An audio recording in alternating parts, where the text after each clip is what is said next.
Did you guys know that there are 76 new mounts and 5 different mount moving speeds in the Burning Crusade? See, back in 2007, flying has changed the world. I remember the moment I hit level 70 and took it to the skies of the Outlands for the very first time. For me, that's when the World of Warcraft has changed forever. Now, 19 years later, we're about to travel back in time to relive the nostalgia of the Burning Crusade. Will the Ashes of Alar still be the ultimate status symbol on Anniversary TBC? Well, my name is Haspataz, and today I will be your guide to all the new mounts of the Burning Crusade. Where to get them, how cool will they all look, and how can you collect them all? Some take 5 minutes to obtain, some may take 5 months or more. I've listed them all so you don't have to waste a single lockout. Let's go!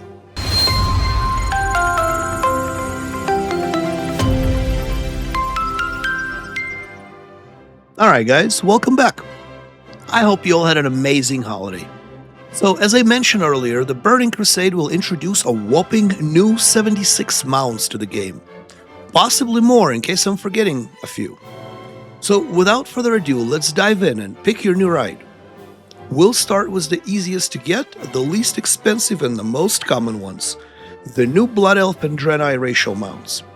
By the way, to obtain your first mount in the Burning Crusade, you only need to be level 30, not 40 like in the vanilla anymore. Also, mounts will cost a lot less now. It's the riding skill that's going to be very expensive. So, as any already existing races, the Blood Elves and the Draenei will have their own racial mounts. Let's take a look at them. The Draenei will get Elex, which look a lot like elephants to me, and the Blood Elves will get Hawkstriders, which remind me of Chocobos from the Final Fantasy. Draenei will have 3 standard LX and 3 epic ones, offering 60 and 100% speed increase respectively. The only difference is color. The standard ones will come in brown, gray, and purple, while epic ones in blue, purple, and green. For the White Elves, they will have 4 colors of standard Chocobos, which are black, purple, red, and blue, and 3 variants of the epic ones, pink, purple, and green. Well, those are the easiest and the cheapest new mounts in the Burning Crusade available to Draenei and the Blood Elves. If you are not a Blood Elf or a Draenei, you can still obtain these mounts by reaching Exalted Reputation either with Silvermoon City or the Exodar. Now, let's talk about the first flying mounts the Burning Crusade will be able to offer. Hey guys, before we continue, I have a very small favor to ask. Well, small for you, but very important for me. If you find this video at all informative or interesting, please return me a solid. Like this video and especially subscribe to the channel. It's free to do, but it helps me out tremendously. I would so much appreciate it. Thank you so much. The flying mounts will not be unique to races, but rather to factions. The Noble Alliance will get Griffins, and the Ruthless Horde will get the Windriders. Now, flying mounts will also be separated into the slower ones and the faster ones. Slower flying mounts will offer 150% increase moving speed, and the epic versions a 280% increase. Now, it's worth mentioning that back in 2007, in the early versions of the Burning Crusade, slower flying mounts only offered 60% speed increase. But it was quickly deemed too slow by Blizzard, and the mounts got a buff to 150% speed increase in subsequent patches. I am almost positive, almost certain, that in 2026 TBC, slower mounts will start with 150% increase, without having to wait for a hotfix of some kind. So let's look at these birds of prey a little bit closer. Alliance will have the 3 regular ones, Snowy White, Ebon, and Golden Griffins, and 4 epic ones, Purple, Blue, Red, and Green. The Horde will get the same amount, with Blue, Green, and Tawny, or another fancy word for orange color, for the regular flying mounts, and the Red, Green, Yellow, and Purple for the epic ones. Now, mounts themselves will cost very little in comparison. Only 100 gold for the rare, or the regular ones, and 200 gold for the epic versions. It's the riding skill that will attempt to break the bank. To fly the slower mounts, training will cost 800 gold, and to control the Swift Bird, an exorbitant 5,000 gold for training. Now, let's explore the PvP mounts next.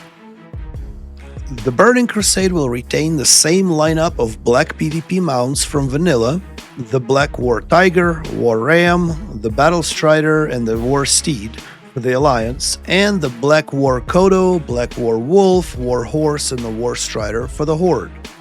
There will be 2 new ones added for the 2 new races: the Swift War Strider for the Horde and the Black War Elec for the Draenei for the Alliance. Furthermore, now you will not need any specific rank or gold amount to buy any of these mounts.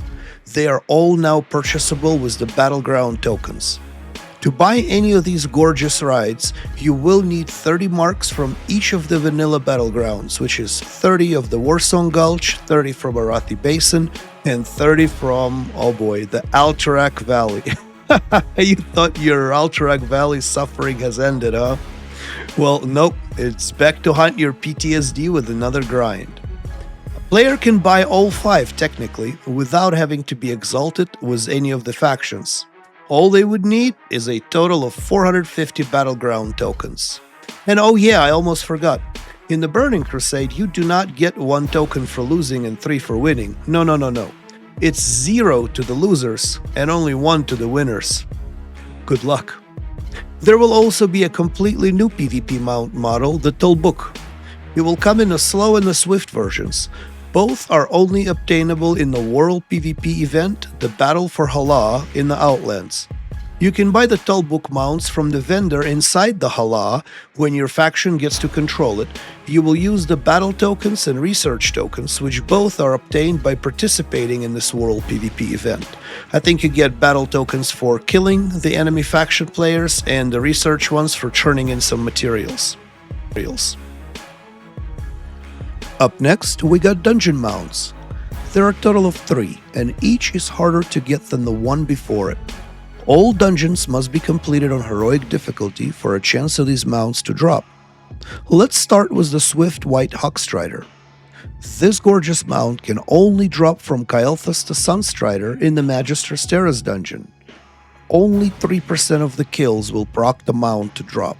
With 1 try per day, that's approximately 1 mount per month, considering that the group doesn't skip any days. What a grind! Very few lucky ones will be able to obtain this rare mount. But the next one is even harder to get. Next, we have the Ravenlord. A Ravenlord can drop from Anzu in the Sethek holes with a drop chance of a mere 1%. That's 3 times less likely to drop than the White Hawkstrider. Imagine getting both. The last one is the rarest of them all. It's the Amani Warbear. This is a very large mount and is usually a crowd pleaser in a capital city due to its unique size and the seldom appearance. This mount has a 100% chance to drop from the Zulamon dungeon, but if you complete it as a part of a timed event on heroic difficulty. So you start with a 20-minute timer, and with 2 bosses inside the dungeon adding 10 and 15 minutes respectively to the overall timer once killed. If you are able to clear the whole dungeon, and there are a lot more than 2 bosses in it, in the 45 minutes time on heroic difficulty, the mount will drop, but only 1 mount for 1 player. And you can also complete this challenge once per day. Good luck collecting all 3. Now, if you thought these dungeon mounts were hard to get, well, let's talk about the raid mounts. There are only 2 raid mounts: the Fury Warhorse and the legendary, the ever-elusive Ashes of Alar. The Fury Warhorse drops from the Atumen the Huntsman in Karajan with a 1% chance to drop. That is also considering the raid lockout, so you cannot roll the dice on this daily like you could with the dungeon mounts. Next is arguably the most sought after mount in all of the Burning Crusade. It's the Ashes of Alar. See, Ashes of Alar is the only mount that can fly with a 310% speed that is not obtained through achieving the highest PvP honors. This is the only way to travel with that speed through PvE means. Ashes of Alar can drop from none other than the Kael the Sunstrider. Yep, the same king of blood elves that already got killed in the Magister Steras and had gotten for a White Hawkstrider. I won't get into the lore of things here, perhaps in another video, but yeah, the same dude, but now in a raid setting, has a 1% chance to drop the best and the fastest PvE flying mount. Next, let's talk about my favorite mounts, the one that I will make sure to obtain. It's the engineering made flying machines. There are only two, the 150% speed and the 280% speed ones. Both are sellable on the auction house, but must be used by an engineer only, which is kinda dumb if you ask me. I think everyone should be able to fly these if they could be sold in the auction house. Now the recipe is actually easy to obtain, it's trained by the trainers in the Outlands. The materials on the other hand are much harder feat. Coming up, mounts obtainable through the world events. There are 2 world events that provide 5 different mounts in the Burning Crusade. The 2 events are the Hollow's End and the Brewfest. The Hollow's End is the World of Warcraft's version of Halloween, which also takes place at the same time as Halloween does. And the Brewfest? Yep, you've guessed it, it's the WoW's version of Oktoberfest. The mounts are the Horseman's Reins and the Magic Broom from the Hollow's End, and the Brewfest Kodo and 2 Brewfest Ramps, the slow one and the fast one, from the Brewfest event. Now the Headless Horseman's horse drops off, well, yep, the Headless Horseman's boss of course, which is located in the Scarlet Monastery during the event, with the first kill of the day yielding the highest chance of producing the mount, whopping 1%, which will later deteriorate throughout the day down to 0.3% or less with all the subsequent kills. So the best time to obtain this is early in the morning, be the first kill of the day. Second mount of this event is the Broom. Now the Broom is the only instant cast mount in the entire game, but it is temporary and will disappear from your inventory once the event is over. To obtain it, kill the same Headless Horseman boss. It has a much higher chance of 17% chance to drop, but unfortunately it is a temporary item like I said earlier, and it will disappear with the end of the event. Moving on to the Brewfest. To obtain the Swift Brewfest Kodo, venture to the Blackrock Depth, specifically to the Grim Guzzler Bar, where this level 73 elite boss will be located during the Brewfest event. Defeating him will have a 1.9 chance of producing this Kodo mount. To obtain the regular and the Swift Rams, do the events, the quests, and obtain as many tickets as possible. Both mounts are purchasable with the event tickets. Now, something worth mentioning. With Anniversary Accelerated Schedule, we are likely to only get one chance at reliving these events in the Burning Crusade. 1 Hollow's End and 1 Brewfest. I highly doubt Anniversary will still be in the Burning Crusade on October of 2027. So make sure to not skip these events as they come up. Now, let's talk about reputation mounts. In the Burning Crusade, you will be able to get some free or discounted swift and flying mounts by simply reaching certain level of reputation with a certain faction. Well, that certain level actually being exalted. There are a total of 4 factions that will offer a choice of 20 different mounts. Let's go over them real quick. First faction is the Cenarian Expedition. If you reach exalted reputation with them, they will allow you to buy their War Hippogriff mount for only 1,700 gold. Wow, what a deal. I mean, the mount looks awesome and very cool, but 1,700 gold? I don't know. Let's look at the second option. The second option is the Netherwing faction. If you obtain exalted reputation with Netherwing, they will reward you with 1 free and any following purchasable mounts at 200 gold. The mounts are Netherwing Drakes, available in 6 different colors. The fastest way to get this reputation to Exalted is doing daily quests in the Netherwing area. Third option is the Magar for the Horde or Kurenai for the Alliance. Reaching Exalted with these factions will open 8 different riding Talbuk mounts for purchase at 56 gold for the unarmored or 80 gold for the ones with the cosmetic armor appearance. The 8 Talbuks also come in different colors and different cosmetic appearances, but all share the same 100 riding speed increase. Now this rep grind is best done by farming beads and handing in the repeatable quests more war beads. The beads drop off ogres within the ground. Lastly, we have the Shatari Skyguard and their Nethered race. These are 280 speed flying mounts, become available at 160 gold each upon reaching Exalted Reputation with the Shatari Skyguard. The best way to farm this reputation is just simply kill enemies around Shatari Skyguard area. Pretty simple. Next mounts are the ones that I will be drooling over the most. Now I know I mentioned engineering mounts will be my favorite, and it's true. I will absolutely get an engineering mount on my main character, but these mounts, while highly desired, will only be begotten by very, very few select ones. I am talking about the Gladiator Netherdrakes. Gladiator Netherdrakes are the second type of mount in the Burning Crusade that can go up to 300% speed, 30% faster than the fastest flying mount. First one was the Ashes of Alar that we discussed earlier. Now, Gladiator Netherdrakes come in 4 different colors and can only be obtained through the arena PvP. These are the most rare mounts in all of the Burning Crusade because only the top 0.5% of gladiators will be rewarded with one, and only 4 times throughout the TPC, 1 per the arena season. We're talking maybe a dozen of these being awarded at all. I will certainly try, but the odds of me getting one are slim to none.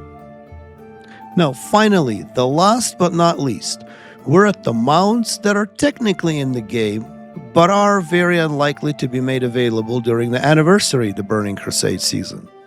These mounts were introduced for a very limited time due to a special event in the original Burning Crusade back in 2007 and will most likely never be seen on anniversary. There are 3 of them total. First is the Turtle Mount. The riding turtle comes from the World of Warcraft trading game. It has no level requirement, it gives 0% speed increase on land and 100% speed increase on water. The turtle was introduced during the original Burning Crusade and could have been redeemed by entering a unique 25-digit code that was found on card packs. Very unlikely for it to be available on Anniversary TBC. Second, we've got the Big Blizzard Bear. Now, this mount was awarded to a very small group of people at the BlizzCon during the original Burning Crusade and will most certainly not be available during the Anniversary Burning Crusade. Last, we've got the Gevra. Gevra was awarded during the initial pre-patch back in 2007 for recruiting friends and getting them to purchase the game and subscribe to World of Warcraft. Again, very unlikely for it to be introduced in the Burning Crusade on Anniversary. Well, folks, there we have it. All of the Burning Crusade mounts, even those that aren't technically going to be added. What do you guys think? Which ones are you going to go after? Maybe all of them? Did I miss anything or any of the mounts? Please tell me in the comments. I personally read and reply to every single comment, and I am really eager to hear from you. Please let me know. And on that note, thanks for watching, and I will see you in the Outlands. Goodbye.